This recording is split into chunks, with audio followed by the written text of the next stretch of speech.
take a break. I recently have been getting into it again, and I feel like at this time of my life it's a lot more valuable, and I'm able to gain a lot more from these types of videos just because I do have more life experience, and I'm able to look at, what has worked, when have I felt the best in my life, when have I created the best work, when have I felt most in the flow state.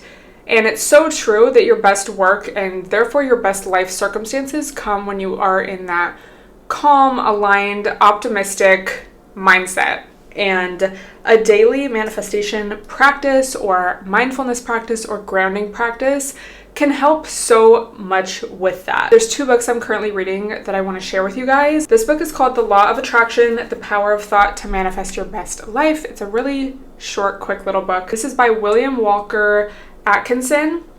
And then I'm also reading this book called Wherever You Go, There You Are, Mindfulness Meditation in Everyday Life.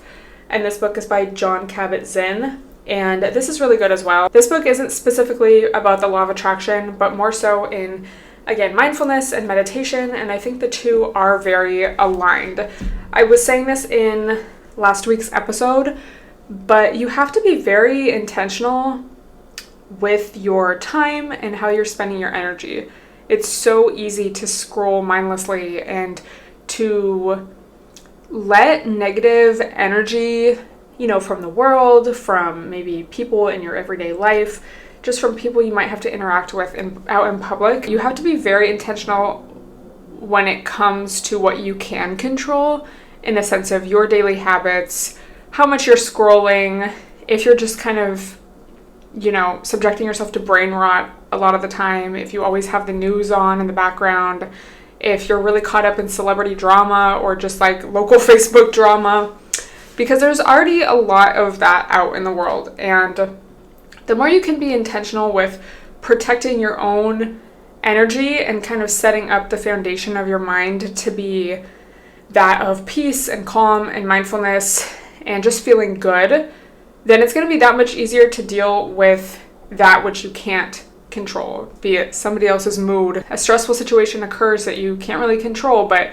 you can control how you handle it and your approach and your own inner world. I have really been enjoying my morning walks. This morning, I was kind of just feeling overwhelmed mentally. There was a lot of things I wanted to get done, and I feel like the morning was just going by way too quickly. I knew I definitely wanted to take a walk. And I was like, is this walk going to be a waste of time? Should I just do it later? Should I just put it off today? And I was like, no, I'm going to do it. It's still early enough and it's not even going to take that long. So I'm just going to do it. And I'm so glad that I did that, because being out in nature and enjoying the fall morning air, and it was really nice and sunny, and just being with all the leaves changing and the birds chirping and looking at the little deli cats, I'm just so glad that I did that, because it made me change my perception of all the tasks that I had to get done, and I arrived back home in such a more clear, calm mindset because I was being present. It's so easy to get all torn up inside about all the things that we got to do, and if we have goals to accomplish, if we just have a long to-do list for dealing with different relationships in our life, whatever it is. I think so much of that is just dealing with our own mental clutter and thoughts and just feeling like scrambled and overwhelmed. So when you can intentionally make time in your day, even if it's a 10-minute little breathing exercise or meditation, to fully be present, and so much of mindfulness is observing without judgment. So instead of placing these thoughts or judgments on what it is, like, oh my god, like I just feel so stressed out, or this is too much to handle, or oh my god, I'm never going to be able to get all this done, or this is so annoying, this and that.